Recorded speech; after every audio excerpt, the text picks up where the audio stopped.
Om Guru Brahma Guru Vishnu Gurudeva Maheshwara Sakshat Param Brahma Tasmai Shri Gurave Namah.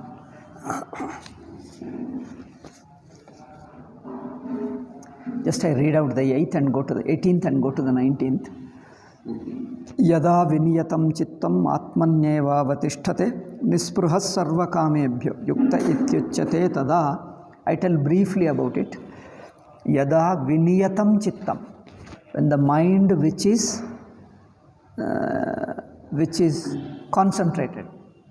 Concentration is not simply focusing. Focusing alone is not concentration. Your whole personality is directed towards it. That way, whole personality of your entire mind is directed towards it. So, sanyatam ekagratam apannam chittam. Then what happens when it is totally dedicated, its mind is dedicated to the same Atma, then hitva bhashya chintam atmaneva avatisthate, it stays in the Atma alone. How Shankaracharya says, bhashya chintam hitva. So it leaves out external thoughts. So yesterday we were discussing control. The word self-control means different things according to the level. It means differently. Since it is a nididhyasana level, where we are totally removing, falsifying the mind and discovering the Atma, therefore, hitva bhashya chintam. So he gives up the thought about the external world. Two things are here. Earlier stage, you don't think of the world and think of the Atma. In Upasana, what happens? You don't think of the world, but think of only Ishvara, your own Ishtadevata. But here, you don't leave out the world outside, because the very existence of the world is removed. That is the difference. The very existence of the world is merged into Atma. In Upasana, the existence of the world is not denied. That continues. Only you meditate upon your Ishtadevata. But whereas this is a Jnana Prakarana, where the entire world is seen like a dream, now when you pay attention to Sakshi, your mind moves towards Sakshi, then the entire dream world merges into Sakshi. Therefore, hitva bhashya chintam. Bhashya chinta means entire world. I don't know, you got the English translation? What does he say? Hitva bhashya chintam. Leaving out the external thoughts. Think external thoughts. Here the external thought doesn't mean simple thoughts. It means complete world. The entire state, entire waking state. Leaving out the entire waking state or merging the entire waking state. Oh.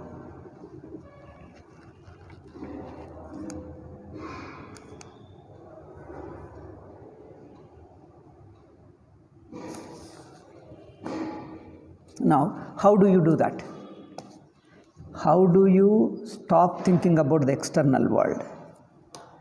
Since it is a nididhyasana stage, we have to understand it differently. You withdraw your mind from the external world and place it in the Atma. Withdrawing from the external world means when you stand as a subject, you will be paying attention to object. When you stand as a subject, object is inevitable. Like in dream, when you are a subject, when you are an individual of a dream, then you have an experience of the dream world. Similarly, when you are a waking individual, you are facing the waking world. So the waking individual, waking world are not two. They are only two sides of the same paper. So as you stand as a waking individual, your attention is on the waking world. Now there is a waking world and waking subject-object duality persists. So he says, hitva bhashya chintam. Giving up the thought about the external world. Giving up the thought about external world doesn't mean, like in japa and other meditations, sagunopasana you do. In Sagunopasana, simply close your mind and think of your Ishtadevata, and the external world, you don't think of it, that's all. It's not that. It's much more than that. So Bhashya Chinta means you remove the very external world. How do you remove the very external world? You cease to be an individual. When you are a subject, object is inevitable. As long as you stand as a subject, identify with the sense organs and mind. When you identify with your sense organs and mind, you stand as a subject. When you stand as a subject, object is inevitable. When there is a subject-object duality, that is world. Now, how do you avoid the world? How do you transcend the world? By staying an individual, you can't avoid the world. You only have to drop your very individuality, erase your individuality, then the world disappears. So how do you erase that? Now I am an individual by identifying myself with the body, mind and sense organs. When that identification is removed, by standing as a Sakshi, by standing as a Sakshi of it, I de-identify with my body, mind and sense organs. Then my individuality is broken with my de-identification. When my individuality is broken, external world also doesn't exist. External world exists only to the subject, not to the Sakshi. Like in dream, the dream world exists for the dreaming person, the dream individual, dream subject. It is the dream subject, dream individual who faces and experiences dream world. If he ceases to be dream individual, if the person ceases to be dream individual, there can't be dream world. Dream world, dream individual, they are together, they are not two. Dream individual and dream world, they are not two, they are one. Because one cannot exist without the other. There is no dream individual without the dream world. There is no dream world without dream individual. In fact, they are the two sides of the same paper. They are not two. One doesn't exist apart from other or independent of the other. So in your dream experience, you stand as an individual and face the world. So together. Similarly, waking also. I stand as a waking person, waking individual, surrounded by the waking world, experiencing the waking world. Now the waking world, waking individual, these two simultaneously come, simultaneously go. They are not two, they are one block. Now here, how to transcend the waking world? By transcending the waking individuality, you transcend the waking world. Because waking world itself is not an independent world. Waking world itself is not an independent world because world is a part of waking state. The world has no existence outside the waking state, just as dream world has no existence outside the dream state, just as the dream world has no existence outside the dream state. Similarly, waking world has no existence outside the waking state. It doesn't have any existence. It is part of the waking state. It is within the waking state. It is always in association with waking individual. So if waking as a world itself is not an independent entity, it is not a self-existing entity. It is an experience in a given condition. It is a conditional state or a conditional experience. So we have to reduce the world to a state. First we have to understand world is not world. World is an experience within a state. So the world is only, we can't say world in general. When somebody says world, you have to question which world you mean. You mean waking world or dream world? So the world in the condition of waking. Otherwise, world itself is not an independent world. The waking world, dream world, you have to qualify it. Which world you are talking? Because it is with a special adjective you have to say. Which world? You mean the waking world? Okay. Or you mean the dream world? Okay. That means world is not an independent entity.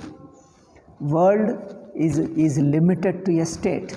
So the waking world is available, experienced, exists in the waking state, not beyond the waking state. When there is no waking state, waking world has no existence. Waking world exists in the waking state alone. and experienced by the waking individual. So, how to transcend the waking world? That means you detach yourself from the waking world and stand without the world.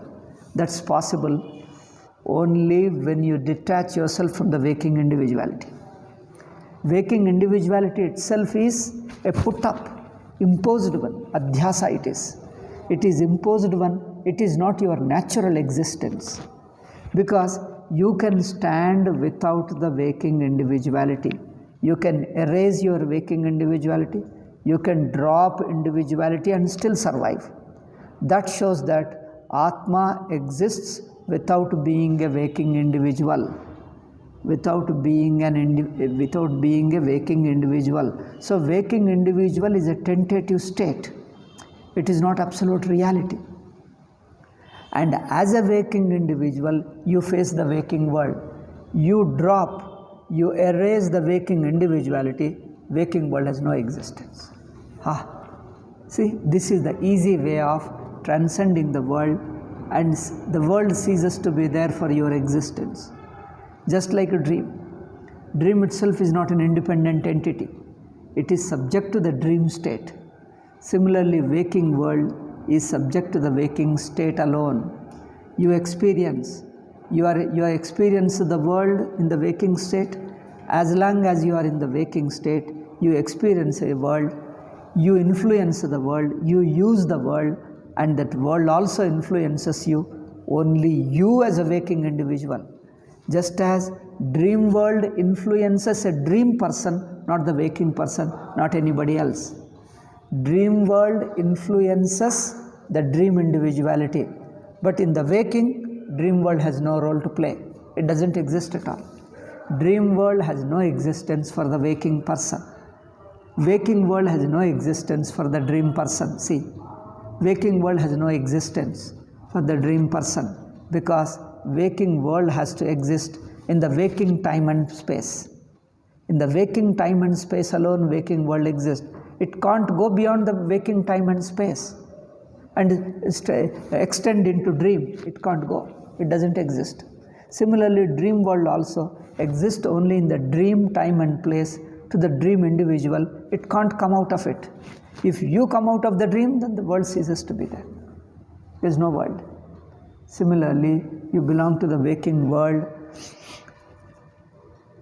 So, this waking individual lives with the waking world, and the waking world exists only to the waking individual. As you wake up means what? You give up the waking individuality, waking world ceases to be there. It's for nobody.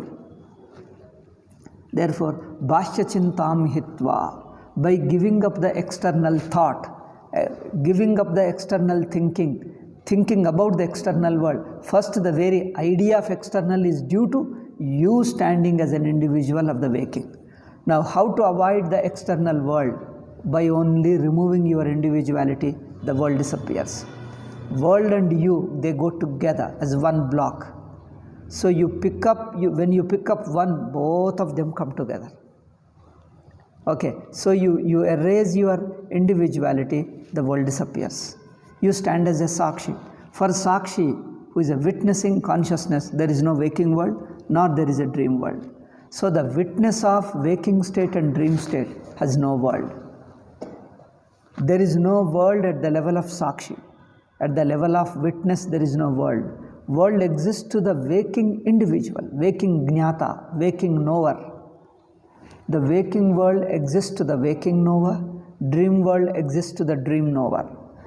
And the waking world doesn't exist for the dream knower, dream world doesn't exist for the waking knower. That means each world is confined to its own state. This is okay. Then coming to the Sakshi. Sakshi is the one, is a pure consciousness which is a common witness of both waking and dream. Since he is a witness of waking as well as a dream, he is not confined to waking alone. If the consciousness is confined to waking, you call it waking knower, waking pramata, waking jnata. But he stands more than a waking individual. He gives up the waking individuality and stands as a Sakshi. That Sakshi is common to waking and dream. He is not a part of a state. He witnesses both the states equally. Therefore, that Sakshi is not a part of any state, because he extends beyond the waking state. The witnessing principle, the witnessing consciousness extends beyond waking state, extends beyond dream state. It is not confined to dream, nor it is confined to waking. It's not confined to any state. It witnesses all the states. Itself stands on its own independently. Therefore, that witnessing consciousness is independent, unrelated to the waking and dream.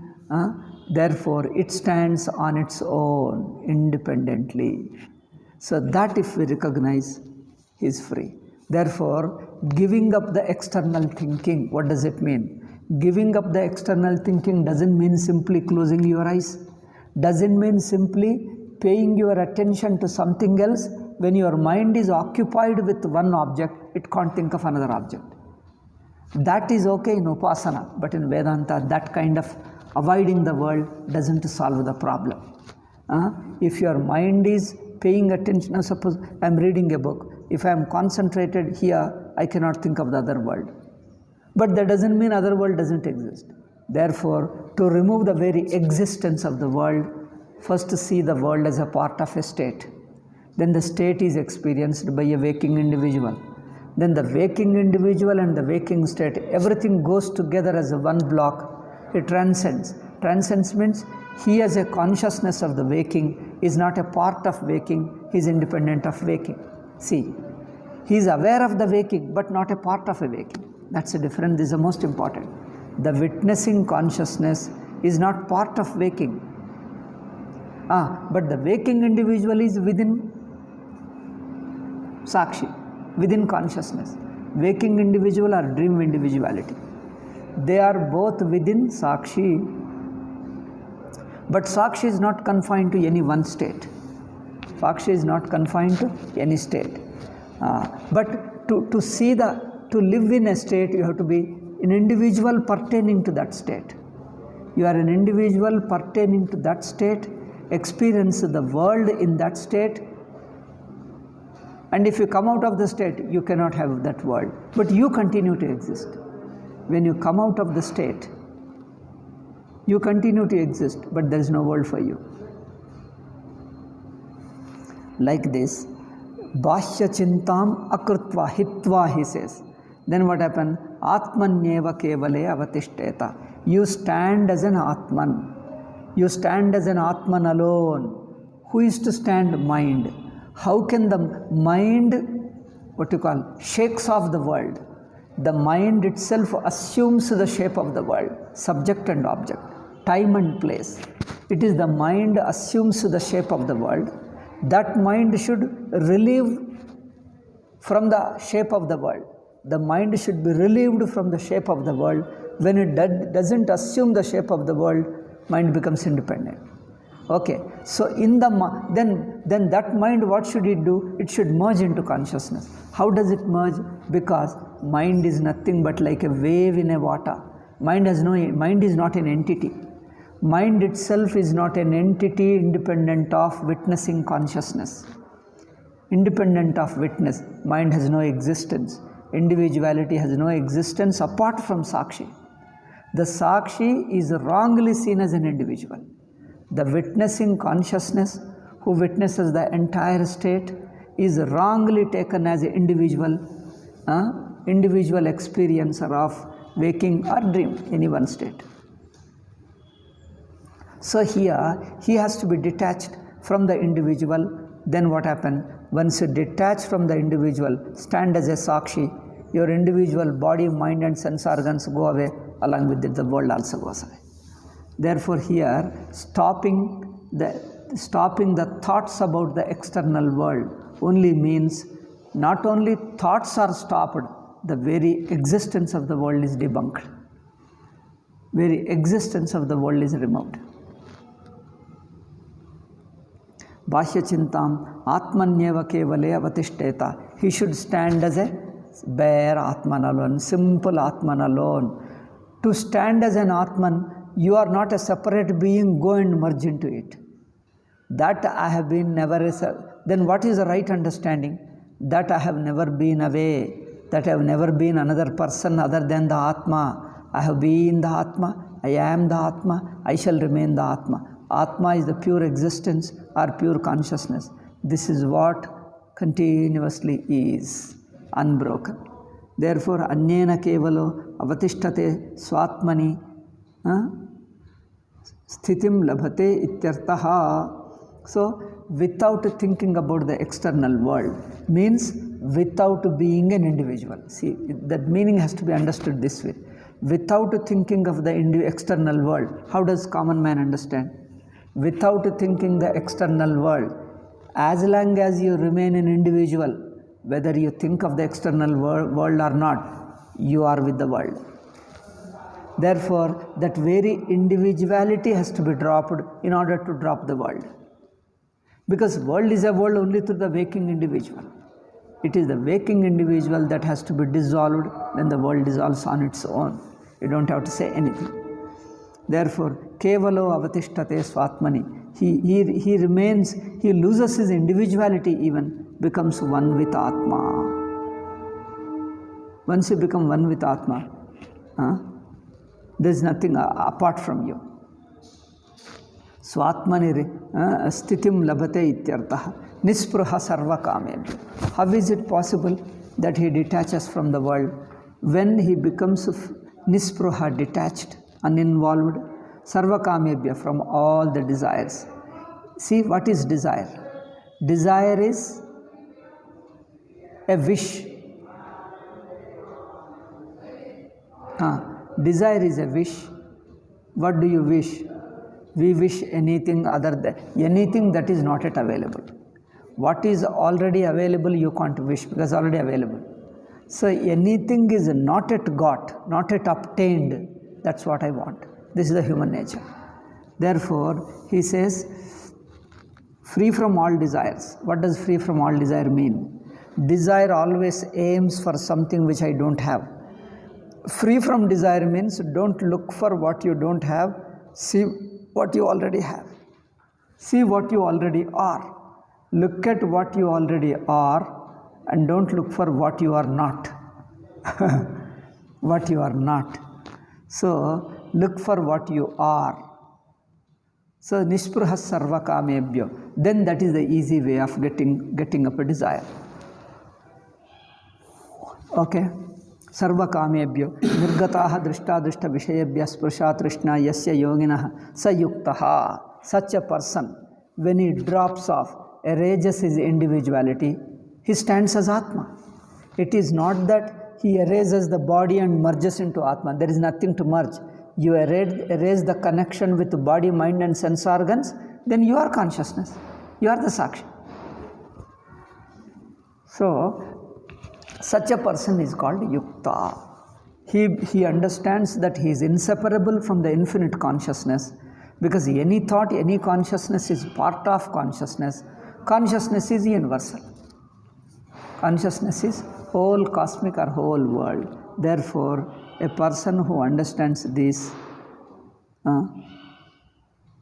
Nispruha sarva kamebhyo, he is called yogi, Siddha yogi, a perfect yogi. Samahitaha ityuchyate tada tasmin kale. Then, during that meditation, where you erase your individuality, melt away your individuality and then merge into Atman alone, you recognize that you are already Atma. Not that you have newly come to the Atma. I have been there. I have been Atma, I have been myself. Only certain external things cover me up. Otherwise, I am always me. So, yatha deepo nivatasto nengate sopamasmata, 19th shloka. Just as a flame of a lamp put in a place without much breeze. There is no much breeze. Nengate sopamaspata. That is nengate. Ingate means like a shaking. The flame of a lamp shakes with wind. Nengate doesn't shake. Remains just steady like this. So, nengate, and this is the example, this is the illustration for a Vedantin, for a Nididhyasaka, for a meditator to learn, I have to make my mind like that, like a flame, Jyotiriva Adhumakaha. It is like a Jyoti without smoke. It is like a Jyoti placed, it is like a flame placed in a place without any breeze. Without any breeze, the mind continues to glow. And this glow is understood as one with Atma. Yathadipo nivatasto nengate sopama smrta yogino yatachittasya yanjato yogamatmanah. Similarly, yogi who has got a good self-control, his mind remains with Atma. It can't do anything independent of it. Okay, I think we'll stop with these things. Half an hour is over. Om Shanti Shanti Shanti. Harihi Om Shri Gurubhyo Namaha. Harihi Om Tat Sat. 20 we have to say tomorrow.